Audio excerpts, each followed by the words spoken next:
February 7, 2018, a group of Russian mercenaries embarked on what was supposed to be a routine mission to capture an oil field in eastern Syria. But out of nowhere, their convoy was rocked by a massive explosion. Realizing they had walked into a deadly trap, they pushed forward expecting to encounter minimal resistance, but instead were confronted by American Special Operation Forces supported by one of the world's most powerful air forces. Predator drones, AC-130 gunships, and Apache helicopters filled the sky, unleashing a relentless barrage of firepower from every angle. This clash quickly spiraled into one of the world's dangerous engagements ever, faced by the infamous Wagner Group. This is the story of the Battle of Kasham.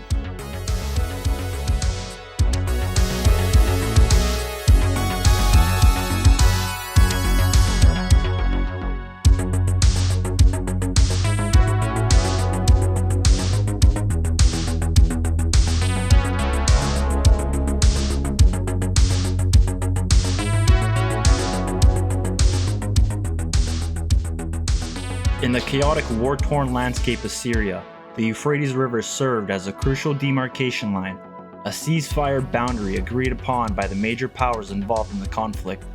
This line separated the US-backed Syrian Democratic Forces on the eastern bank from the Syrian government forces and their Russian allies on the western side.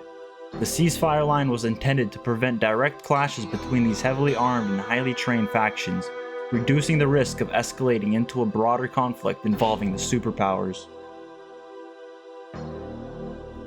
For the Wagner Group, the mission to capture the oil field near the volatile boundary was fraught with risk. Crossing the Euphrates and breaching the ceasefire line meant direct confrontation with the SDF. Unbeknownst to them, US forces were also stationed in the area. The oil field's immense value in terms of revenue and strategic advantage made it an enticing target, but the ceasefire line underscored the danger and high stakes of the operation. The Russian mercenaries had no idea they were about to provoke a significant and deadly response from the American military.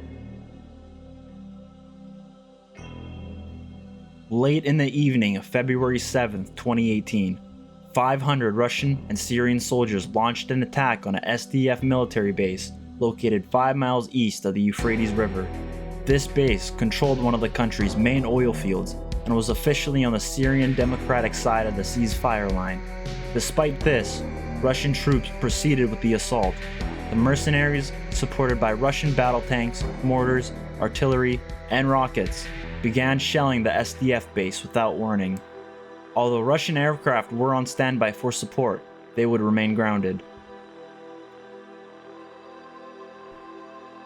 As the mercenaries believed their plan was unfolding smoothly, the phones began ringing at the Russian headquarters near the Euphrates.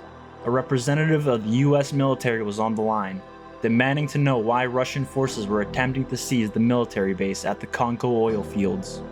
Under heavy fire, the Syrian Democratic Forces were joined by their allies, American Green Berets, Army Rangers, Marines, and Special Operations Support Units. When the Russians denied that their troops were involved, the US representative made it very clear any forces attacking American soldiers would face the full might of the US military. The attack on the Russian mercenaries was swift and overwhelming. Before they even got into position, the first and last vehicle in their convoy were obliterated in a textbook ambush maneuver, trapping the forces in the middle. The initial strike came from an American Reaper drone, which had been silently tracking the convoy. To the Russian soldiers, the drone was invisible, leaving them in confusion and panic as explosions erupted without warning. Chaos ensued as American artillery and HIMARS rockets began raining down on the battlefield. In the midst of this relentless bombardment, 4 Apache helicopters arrived, targeting any threat in sight with deadly precision. Within the first few minutes, the Wagner Group suffered 200 casualties, a devastating blow that shattered their offensive capabilities. Circling above, AC-130 gunships picked off individual targets with lethal accuracy. The situation worsened as a B-52 bomber flew overhead, unleashing a barrage that demolished the convoy entirely. Those who managed to find cover were no match for the Apache's 30mm cannons, which shredded their hiding spots with merciless efficiency. Even late into the night, American F-15 fighter jets continued to hunt down the fleeing mercenaries. This overwhelming display of force served a clear message to the mercenaries and the world. The US military is a formidable power not to be underestimated. The Battle of Qashm was a testament to the strategic prowess and unmatched firepower, leaving no doubt about their dominance on the battlefield.